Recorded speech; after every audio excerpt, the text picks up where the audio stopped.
सभी का एक बार फिर से स्वागत है हमारे चैनल भक्ति ज्ञान में। आज सुनेंगे वरुथनी एकादशी की व्रत कथा। इस एकादशी को सबसे शुभ और फलदायी माना गया है। मान्यता के अनुसार वरुथनी एकादशी व्रत करने से व्यक्ति के सारे पापों का नाश होता है और उसे सौभाग्य की प्राप्ति होती है।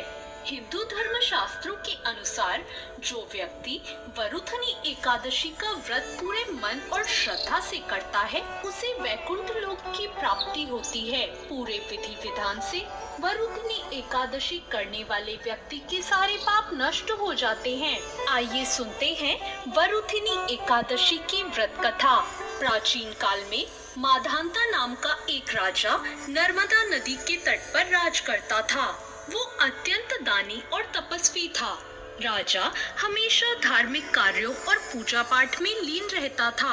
एक बार जब राजा वन में तपस्या में लीन था, तभी न जाने किस ओर से एक जंगली भालू आया और राजा के पैर को चबाने लगा। राजा तनिक भी नहीं घबराया और अपनी तपस्या में लीन ही रहा, परंतु वो भालू राजा के पैर को चबाते हुए घसीटकर उसे ले जाने लगा।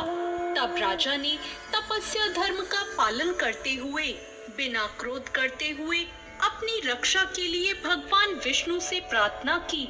राजा की प्रार्थना सुनकर भगवान विष्णु वहां प्रकट हो गए और अपने चक्र से उन्होंने भालू का वध कर दिया और राजा को बचा लिया। राजा के पैर को भालू पहले ही खा चुका था। जब राजा ने अपने पैर की हालत देखी तो उसे अत्यंत पीड़ा हुई। वो अपने पैर की हालत देखकर बहुत दुखी हुआ। अपने दुखी भक्त को देखकर भगवान विष्णु ने कहा, हे वत्स, तुम शोक ना करो, तुम मथुरा जाओ और वरुथनी एकादशी का व्रत रखकर मेरे वराह अवतार की मूर्ति की पूजा करो। व्रत के प्रभाव से तुम फिर से संपूर्ण अंगों वाले हो जाओगे। भालू के द्वारा तुम्हारे पैर का नष्ट हो जाना तुम्हारे पूर्व जन्म के दुष्कर्मों की सजा थी। भगवान विष्णु की आज्ञा को तुरंत मानकर राजा माधांता ने मथुरा जाकर पूरे श्रद्धा और लगन से वरुथनी एकादशी का व्रत किया। व्रत के प्रभाव से शीघ्र ही राजा पुनः संपूर्ण अंगों वाला और सुंदर हो गया। तो ये थी वरुथनी एकादशी की व्रत कथा। वरुथनी एकादशी के दिन सुबह जल्दी उठकर स्नान करके स्वच्छ वस्त्र धारण करें। इसके बाद भगवान विष्णु की प्रतिमा को स्नान कराएं, उन्हें साफ सुथरे वस्त्र पहनाएं। प्रतिमा को रखने वाली चौकी पर गंगा जल छिड़ककर शुद्ध करें। इसके बाद भगवान विष्णु की अक्षत, दीपक आदि 16 सामग्री से पूजा करें। भगवान विष्णु को गंध, पुष्प, तुलसी आदि अर्पित करें। व्रत के दिन भगवान विष्णु को भोग अवश्य लगाएं। रात के समय भगवान विष्णु और देवी लक्ष्मी की पूजा करें।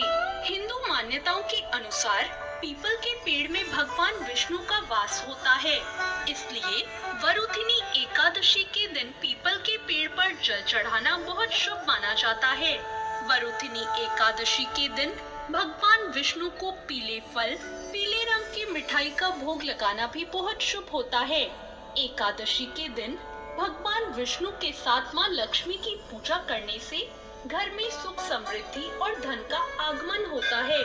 जो भी व्यक्ति वरुथनी एकादशी का व्रत पूरे मन और श्रद्धा से करता है उसे मोक्ष की प्राप्ति होती है। तो ये थी आज की कथा।